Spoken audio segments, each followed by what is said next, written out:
Hola a todos, bienvenidos al canal. Esta vez quiero compartirles cómo está floreando mi pequeño paraíso. Las cajas están vacías porque estamos preparándolas para nueva cosecha. Y también quiero compartirles toda la flor que se da acá en California, que se llama Jewel Nexturium en inglés, y en español se llama la joya capuchina. Es una flor que hasta acá en California van a un parque o a un cierto lugar donde se da y pagan para entrarla a ver. Yo tengo la dicha y la bendición de tenerla en mi pequeño paraíso. Miren qué hermosas están estas flores de la joya. Es toda una joya en el pequeño paraíso.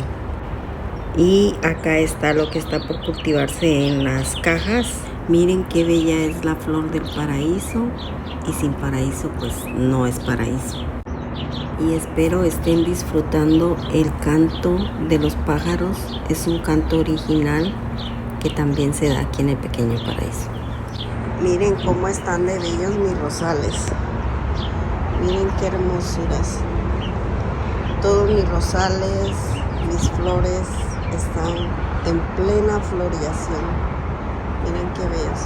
Aquí apenas está brotando la que se llama paraíso. Miren, está llena de botones. Espero les haya gustado el recorrido por el pequeño paraíso. Los veo en otro video. Chao.